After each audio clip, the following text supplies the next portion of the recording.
Diario de Joan Gallardo, 26 de febrero de 2025. Terminamos el capítulo 2 de Mero Cristianismo, el que se encarga de, pues, C.S. Lewis, de hablar de algunas de las objeciones más comunes que le ponen a el concepto de ley moral, moral objetiva, ley de la naturaleza, ley del hombre, o como le queráis llamar. Concluye así, de hecho diciéndonos, ¿no?, que está en la conclusión de una forma bastante elocuente y me parece que bastante creativa también.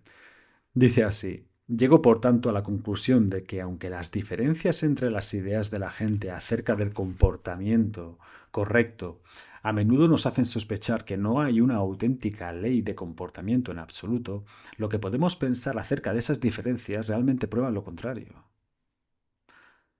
Pero una palabra antes de terminar.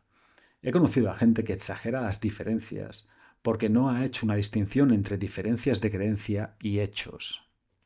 Esto es muy importante. Por ejemplo, un hombre me dijo: hace 300 años había gente en Inglaterra que quemaba a las brujas. ¿Es eso lo que usted llama la regla de la naturaleza humana o el comportamiento correcto? Y contesta C.S. Lewis: pero no hay duda de que si no ejecutamos a las brujas hoy, es porque no creemos que las brujas existan. Si lo creyéramos, si realmente creyéramos que hay gente por ahí que se había vendido al demonio y recibido poderes sobrenaturales a cambio y estuvieran utilizando estos poderes para matar a sus vecinos o volverles locos o provocar el mal tiempo, no dudo de que estaríamos todos de acuerdo. Un poco exagerado con lo de todos, seguramente habría alguno montando una organización pro brujas. Decía: no dudo de que estaríamos todos de acuerdo en que si alguien merecía la pena de muerte eran estos traidores repugnantes. Aquí no hay diferencia de principio moral. La diferencia es simplemente un asunto de hecho.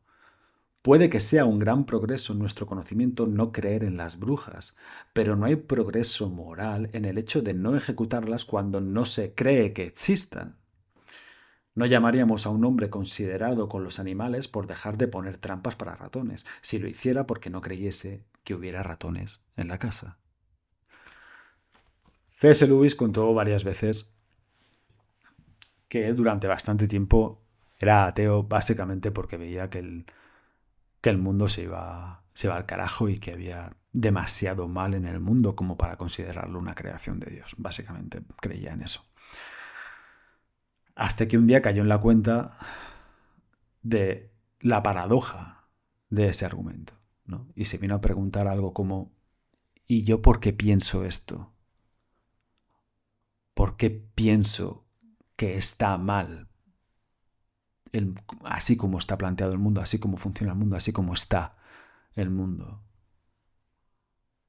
¿Por qué simplemente no lo acepto y ya está? O sea, ¿qué es esta idea de está mal? ¿Acaso no incluye esto la idea de que hay un bien al que acercarse o al que mirar y poner bajo ese filtro todas las otras demás cosas del mundo? O sea, ¿con qué propiedad hablo de bien, mal, justo o injusto? Y fue ahí cuando se dio cuenta, ¿no?, de la paradoja y del error de concepción de lo que estaba sosteniendo y que estaba provocando en principio su ateísmo, ¿no? Es un poquito lo que decía, creo que era Chesterton, que decía que una de las pruebas de que Dios existe es que hay ateos. Y lo decía porque, claro, un ateo puede decidir con su máximo libre albedrío si cree en Dios o no cree en Dios, o si lo niegan totalmente, aunque tenga algún indicio o alguna idea de que sí pudiese existir. Claro, cuando hablamos en estos términos de esto es injusto, esto es malo, esto está bien o esto está mal, y no nos referimos solo al apartado legal de las cosas, del funcionamiento de las sociedades, que también, dicho de paso sea, prácticamente la totalidad de los delitos y faltas penales también son delitos y faltas morales, ¿no? El robo, el asesinato, pues los abusos, etcétera, etcétera.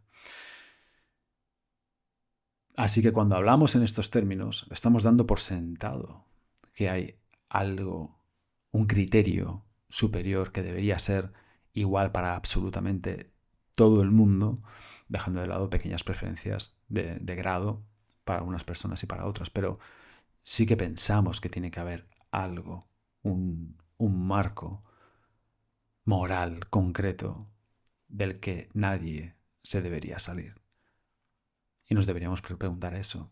Y, como decía ayer C.S. Lewis, todo el tema de que sea una convención social, yo creo que simplemente lo que hace es añadir factores a la ecuación, pero simplemente para retrasar más la cuestión, para agrandar más la cuestión, pero no para convertirla en otra cosa. O sea, si las generaciones nos han ido enseñando